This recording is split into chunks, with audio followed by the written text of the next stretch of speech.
सबसे पहले मीडिया के सभी साथियों का हम भारतीय राष्ट्रीय कांग्रेस की तरफ से बहुत बहुत स्वागत करते हैं। और जैसा कि आपको मालूम है, आज का दिन देश के पहले प्रधानमंत्री पंडित जवाहरलाल नेहरू जी को भी याद करने का दिन है। लेकिन हम आपके बीच आज एक बहुत ही महत्वपूर्ण विषय पर बातचीत के लिए उपस्थित हुए हैं। और माफ़ कीजिएगा, हमारी बातें चॉकलेटी नहीं है, तीखी है। आ रही है? ये संसद का माइक थोड़ी है।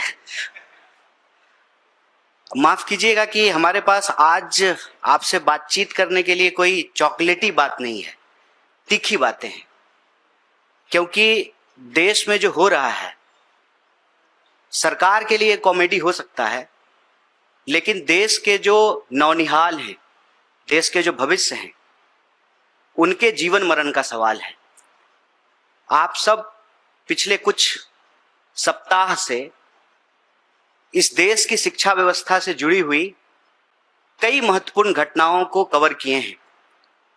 हालांकि हमारी देश की बहुत सारी मीडिया घंटों चर्चा करती है झालमुड़ी पर और मेलोडी पर, लेकिन इन सब चर्चाओं के बीच एक जो जरूरी मसला है वो ये है कि इस देश में विद्यार्थियों के, नौजवानों के आत्महत्या करने की जो रफ्तार है वो लगातार बढ़ती जा रही है।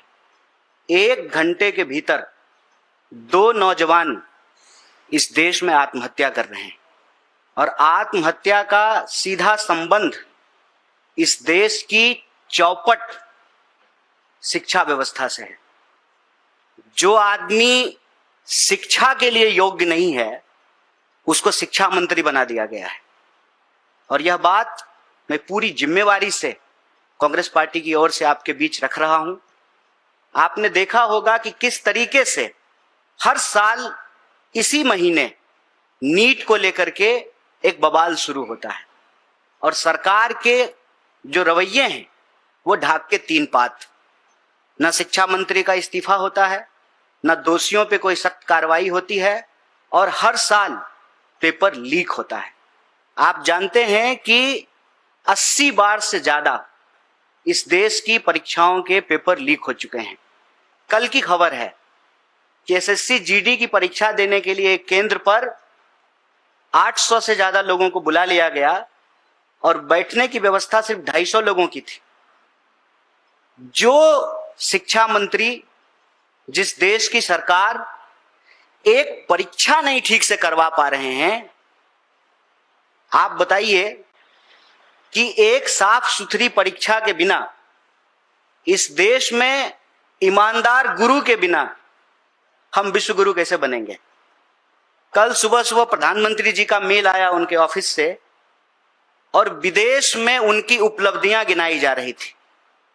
और देश में लगातार सुर्खियों में यह बात बनी हुई है कि पहले नीट और फिर सीबीएसई का मामला।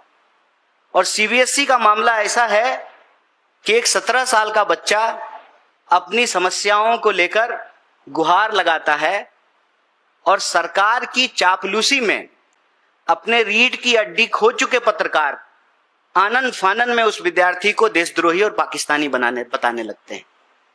दिक्कत यह है कि जब प्रधानमंत्री जी और उनके दोस्त को ही देश मान लिया जाता है तो देश हित की हर बात देश विरोधी लगने लगती है।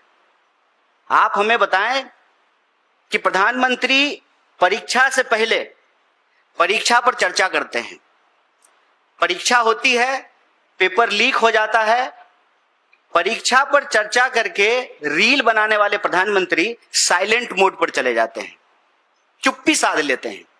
एक शब्द उनके मुंह से नहीं निकलता है कि ऐसी क्या मजबूरी है कि एक अयोग्य शिक्षा मंत्री को आप शिक्षा मंत्री बनाए हुए हैं। साहब, वो आपके ही कैबिनेट के मंत्री हैं, ट्रंप नहीं है कि 45 डिग्री में आप कांप रहे हैं उनसे इस्तीफा लेने में, उनको उनके पद से हटाने में। ऐसी क्या मजबूरी है? आप पिछले 2 सप्ताह के घटनाक्रम को देखिए। नीट का पेपर लीक होता है और पेपर लीक होने पे दलील ये दी जाती है कि पूरा पेपर लीक नहीं हुआ है। पूरा पेपर लीक कब होगा? जब क्वेश्चन पेपर न्यूज़पेपर में छप के आएगा? व्हाट्सएप पे क्वेश्चन पेपर घूम रहे हैं, पहले उसको दबाने का प्रयास किया गया, फिर स्वीकार किया गया कि पेपर लीक हुआ है, फिर पेपर उसको कैंसिल करके दोबारा पेपर कराया जा रहा है। 1 महीने के भीतर 20 लाख से ज्यादा विद्यार्थियों को फिर से नीट का एग्जाम देना है। अभी नीट के मामले में प्रतियोगी छात्रों की आत्महत्या की खबरें आने लगी, फिर सीबीएसई का मामला आ गया। ऑनलाइन स्क्रीनिंग के इतने मुद्दे उठ करके आए, इतनी समस्याएं उठ करके आई, और उस पर जवाब देने की बजाय सरकार के समर्थक पत्रकार जो है विद्यार्थी को ही पाकिस्तानी बताना शुरू कर दिए। आज इस देश की स्थिति यह है कि यह सरकार एक भी परीक्षा ठीक से कंडक्ट नहीं करवा पा रही है, और हर परीक्षा, देश की हर महत्वपूर्ण परीक्षा को करवाने की जिम्मेवारी उस एनटीए को दे दिया गया है जिस पर बार बार सवाल उठ रहे हैं। और इसमें कोई दो राय नहीं है कि जो एनटीए के डायरेक्टर हैं, आप उनका बैकग्राउंड चेक करके देख लीजिए। उनका बैकग्राउंड सरकार में बैठे हुए लोगों से राजनीतिक संबंध का बैकग्राउंड है। ऐसी क्या मजबूरी है कि ऐसे निदेशकों को राजनीतिक लाभ के लिए अपनी पार्टी, अपने विचारधारा के लोगों को महत्वपूर्ण पदों पर बिठाया जाता है, फिर उस एजेंसी के द्वारा लगातार अयोग्य तरीके से परीक्षा कंडक्ट कराने की असफल कोशिश की जाती है, फिर भी उनके ऊपर कोई कार्रवाई नहीं किया जाता है। देश आज एक गंभीर विषय से गुजर रहा है। ऐसी परिस्थिति में हम देश के विद्यार्थियों और नौजवानों से यह अपील करना चाहते हैं कि सिस्टम की खामी और कमी को आप अपने मत्थे मत मढ़िए। सिस्टम अपनी कमी को, अपने फेलियर को आपके माथे पर नाकामी के रूप में मढ़ना चाहती है, लेकिन आपको इन परिस्थितियों से किसी और की गलती के चलते अपनी जान गंवाने की आवश्यकता नहीं है। अगर जान गंवानी ही है तो अपने हक के लिए लड़कर मरेंगे, आत्महत्या करके नहीं मरेंगे। इसीलिए एनएसयूआई और यूथ कांग्रेस पूरे देश में पेपर लीक के सवाल पर लगातार सड़कों पर है। देश के चुने हुए नेता प्रतिपक्ष लगातार इस मुद्दे को उठा रहे हैं।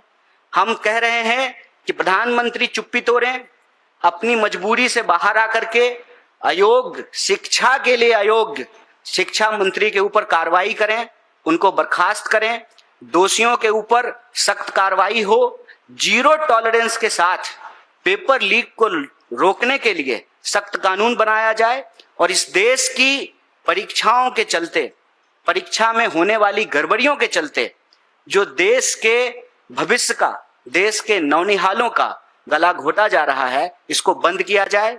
और हम सरकार से ये अपील करते हैं, महाराज आप इस देश के युवाओं का आंख फोड़ करके विकसित भारत का चश्मा बेच रहे हैं। इस देश के युवाओं को कैद करके, उनकी आवाज को दबा करके आप विकसित भारत का चश्मा बेच रहे हैं।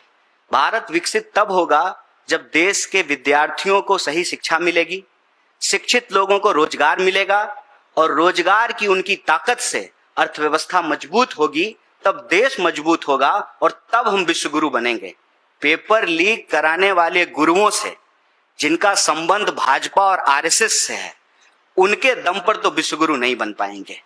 ये छलावा बंद किया जाए, और देश के अंदर यह जो स्थिति पैदा की गई है, किसी भी लोकतांत्रिक आवाज को आनन फानन में देशद्रोही साबित करना है, पाकिस्तानी साबित करना है, यह रवैया देश के लिए ठीक नहीं है। और जो लोग सवाल उठाते हैं, उन सवालों को गुमराह करने की बजाय सरकार को उन सवालों का जवाब देना चाहिए। सीधा सीधा कांग्रेस पार्टी की तरफ से हम प्रधानमंत्री से यह सवाल पूछ रहे हैं कि प्रधानमंत्री जी, आप परीक्षा पर चर्चा करके रील बना लेते हैं, पेपर लीक के बाद आप चुप्पी क्यों साध लेते हैं? आप अपनी चुप्पी तोड़िए।